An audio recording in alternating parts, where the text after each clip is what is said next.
What's up, everybody? It's your girl Hardy Girl, and I am back with another Let's Play video, and this is Roommates. I'm not entirely sure what this one is, so let's get right into it. Play the game as a female. Anne thinks that college should be with the fresh start she needs to break out of her shell. Her goal is to make at least 3 new friends while keeping her grades up. Choose the simulation gameplay difficulty. Difficulty will only affect how quickly you improve the stats, but nothing else. Okay. Let's do normal. College, a glorious new world filled to the brim with opportunities for education, community service, and networking. I'm gonna turn the volume down just a bit. Oh, and also absolutely soul-shakingly terrifying. The population of my hometown is around 5,000. Until now, the farthest I've been from home is 10 miles, and that was to stay with my grandparents while our house was getting fumigated. I've had a hard time looking strangers in the eyes, let alone talking to them. You may wonder what a shy, small-town girl like me is doing at Liberty University, the 3rd largest school in the state. I'm starting to wonder that myself. I thought I wanted to get out of my comfort zone, but this might be too much. As I walk down the street, I feel like everyone is staring at me. Okay, deep breaths, relax, smile naturally when you make eye contact. It's only a short distance to a place I'll be staying for the rest of the year. I'm living in a house on campus. It's a little more expensive, but most of my tuition is covered through scholarships anyway, and dorm living sounds loud and chaotic, the opposite of what I want. I think it'll be worth the investment. Are you Anne? A cute, well-dressed young man stands at the door of my house holding a bundle of papers in his hand. This must be my RA. Deep breaths. Yes? My name is Dominic. I'm the RA for Latin House. Hi, I'm Anne. Come on in and have a seat. I'll start the orientation in a few minutes. Thank you. I'm trying not to think about how often I'm looking at the floor. Just another thing to work on this year. I'm about to step inside when... Wham! I'm knocked to the ground by someone barreling past me. Whoops! Sorry! She keeps running into the house. Hey, Isabella! I can't believe she just... He gives me a look of concern and holds out his hand. I am so sorry. That was incredibly rude of her. Are you alright? Can you stand? I think so. I take his hand and try to stand up. I didn't twist my ankle, but that still kind of hurt. I'm having a hard time thinking of anything that would have justified running that fast, let alone not having time to stop and apologize. Is everyone in this house like this? Oh, not at all. He hesitates. Well, everyone has their eccentricities, but they're not all like Isabella. I swear I would have quit this gig ages ago if they were. He gives me a reassuring smile. I want to make sure everyone here has a good living experience, so if anything's bothering you, just come talk to me. Thank you. Again. I'm glad there's at least one person here I can talk to. Dominic seems very kind. Finally, I enter the house I'll be calling home for the next year. The first floor is huge. I can immediately see an oversized couch facing a nice big screen TV. There's also some kind of breakfast nook with a big table and an area with several bookshelves surrounding a bunch of comfortable-looking chairs. I sit on the couch and take a book out of my purse. I love books of all flavors. At the moment, I've got a rather promising fantasy novel to start. Before I can get too far into the story, though, Dominic comes back, a young man with spiked hair swaggering in after him. Tall, handsome bad boy vibe, the kind of boy my parents always warned me to stay away from, despite not actually having someone like him in a 70-mile radius. Even when they're standing next to each other, he and Dominic seem like they're from parallel worlds. So, I'm Max. Anne. Sorry, my nose. Just as I thought, it's hard to look him in the eye. At least I maintain eye contact for a minute. Hey, no need to be shy. Anyone sitting here? Ahem! Why don't you take a seat up there? Dominic points to the opposite end of the couch. Ooh, Dominic must like Anne. What? I can't sit next to her. It's better that you both have more space. Bull, you just want to have her to your... Dominic slams a packet of papers in front of Max with surprising force. Here are the house rules. He walks over to me and hands me a packet as well, more delicately. I guess Max just irritates him. Let's go over them together. Anne, would you like to start? Oh, okay. 1. There shall be no consumption, storage, or sale of alcoholic beverages or illegal drugs in the housing area, nor shall any underage person be in the housing area while under the influence of the aforementioned substances. Students found in violation of this regulation are subject to dismissal from the housing area and remittance on unused rent under the terms of the contract. Never touched a drop of liquor in my life. I shouldn't have to worry about this rule. There shall be no pets housed in or around the building. That's too bad. A hamster might have been nice. Oh well, I should probably concentrate on school anyway. I'll go next. The sidewalk entries and stairwells of this building shall not be obstructed or used for any other purposes than for entering and exiting their respective areas of the house. No student shall interfere in any manner with any portion of the heating and lighting and blah blah blah. Blatantly causing fire hazards. They only put rules in after someone's done something dumb. I'm really having second thoughts about this place. Now Max, what? Read the next two. Read the next two what? Read the next two rules, please. Well, since you asked so nice. Students shall not play musical instrument or equipments at such hours and at such volume as to disturb other students in the dormitories. Well, that's good. I hate when my sleep schedule gets interrupted. There will be no firearms or weapons permitted in or about the housing area. It is vital to Dominic that his iron-fisted rule over the populace of this household be lasting and eternal, such that any rebellion can be crushed within a moment's notice. Ha ha, very funny, read it properly. Hey man, I'm just reading what's on the paper.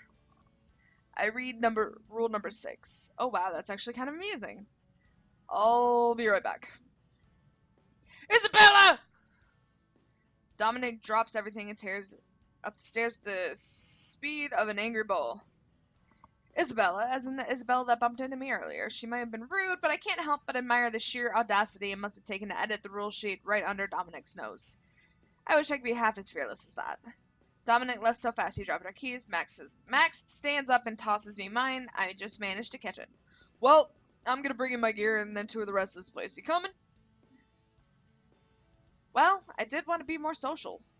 At the same time, I have no idea why he'd want me to come along while we're complete strangers. Why me? I was just thinking it'd be easier if I introduced you to everyone, because you seem kind of shy. Really? What? I'm a nice guy. Can't help but laugh, but I immediately feel bad about it. Luckily, Max is grinning, so I don't think it really hurt his feelings. Okay, I'll choose to believe you. Huh? I mean, I'll come with you. Nice! Relationship change. He shoots me a gratified grin. That's the spirit! Come meet me in my room when you're done unpacking, alright? Alright. I bring my luggage up to my room. Ooh, swanky room. I had no idea what to pack for a year away from home, so I bought as much as I could. All my clothes, my old notebooks, old scrapbooks, a microwave, my favorite tea mug, my favorite tea strainer, an ironing board, my sewing machine, my sewing kit, a bin of yarn and knitting needles, the pillows I made in 6th grade, the needlepoint I made, holy fuck, in 7th grade, pictures of my grandparents, parents, and extended family, my laptop, my cell phone, chargers for my laptop and cell phone, and my 50 favorite books. Max saunters into my room. I must have taken longer to unpack than I thought. Wow, restraint's not really your thing, is it? I suppose I might have overdone it a little. Ah, it's fine. If one of those hoarding shows comes by, I'll know which room to send them to. Hey, it's not that bad. Kidding. You ready? Sure, let's go. There's a sweet smell and some soft ambient music coming from the room next to mine. I wonder who lives here. I knock lightly on the door. No response. Come on, give it a little more force. But, look, we don't have all day. You can blame me if they get pissed. Nothing ventured, nothing gained. I take a deep breath and give the door a louder knock. Hello? Pretty blonde girl peeks out from behind the door. What is this? The sanctuary house for insanely attractive people? If so, what am I doing here? I'm beginning to feel somewhat insecure about my appearance, to say the least. Oh my gosh, I'm so sorry. Was I disturbing you? Pfft. My grand's music's louder than that. No offense. The name's Max. Just moved in today. This here's Anne. Nice to meet you. Oh, you must be my new neighbors. I was wondering if anyone was living in those empty rooms. I'm Sally. I just moved in this past Friday. It's so nice to meet you. Thank you. Is that incense? Oh, this is just for meditation purposes. The energy here is so hectic that I feel like there needs to be something tranquil to balance it out. Energy? Energy? energy. You know, things like auras, spiritual forces, connecting everything in the world. Why, if there's too much of one kind of energy, then...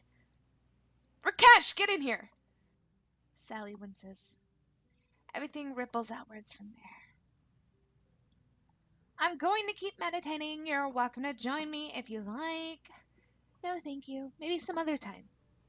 Sitting in a smoke-filled room with a complete stranger, even one who seems perfectly nice, is still far outside my comfort zone.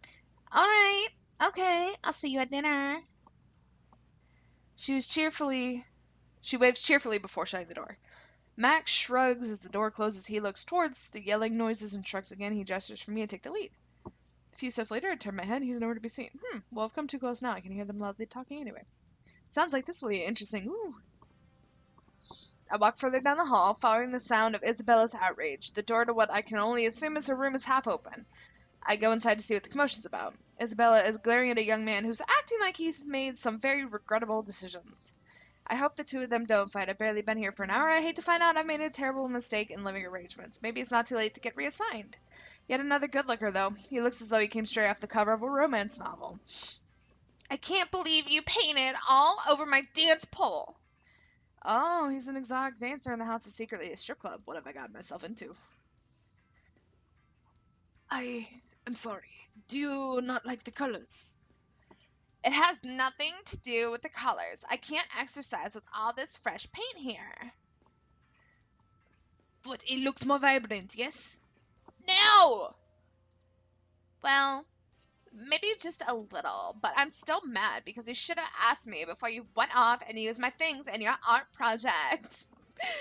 You wouldn't want me to take all your paintbrushes and tape them together and make a dance pole, would you? The guy thinks for a moment, then shakes his head. I would not mind if you did that. And there's the problem. There's such a thing as private prop... What's all this about? Rakesh messed with my exercise pole. So I see. And? You're the RA. Why don't you talk to him about it?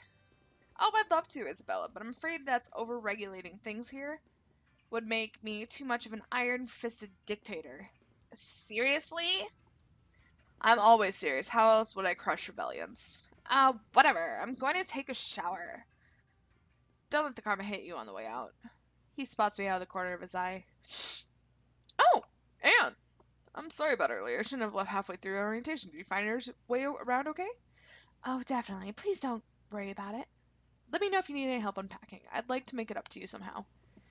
I don't, but do you know I could donate some things? I brought way too much. Of course, I know where there's some clothes and book swaps on campus. Just have to look up when and where they are. Dominic spends the next hour looking up dates, locations, and directions for various swap events, along with directions to the nearest thrift stores in town. Never had a guy go so out of his way for me, though I'm sure it's just him doing his job as an RA. As I walk out of Dominic's room with a stack of helpful papers in my arms, I see the pole painting boy come out of Isabella's room, covered in considerably more paint smearage than before did he spend all that time cleaning up. Hi? At least I was louder this time, if not by much. He turns to me and presses his hands together in what I can only assume is a respectful gesture. Namaste. You are new, yes? Yes, my name is Anne. I am Rakesh. It's good to meet you, Anne. I can't pin down an accent for him. Thank you. Do you always... I have no idea how to phrase it tactfully. Rakesh tilts his head. Greet roommates have paint on? Oh, no, I do not paint other people's belongings. Most of the time. Most of the time? Have you ever had an idea so strong it takes over your thoughts? When I'm inspired like that, everything is a canvas. I see.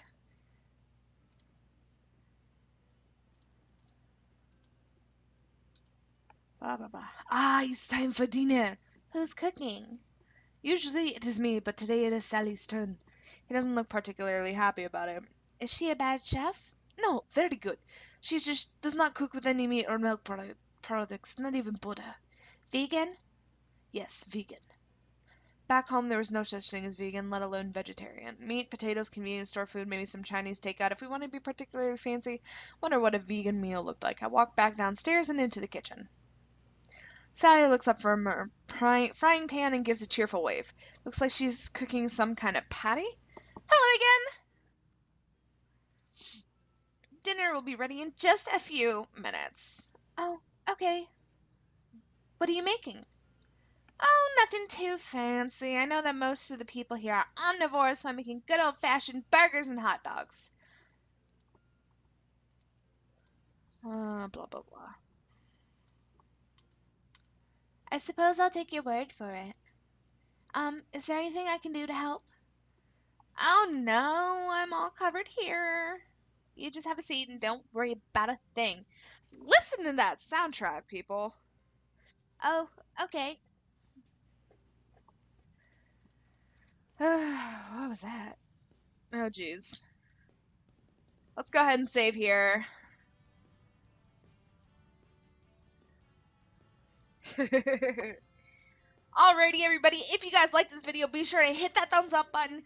Make sure you say what you liked best about this episode down in the beginning, or down in the comments.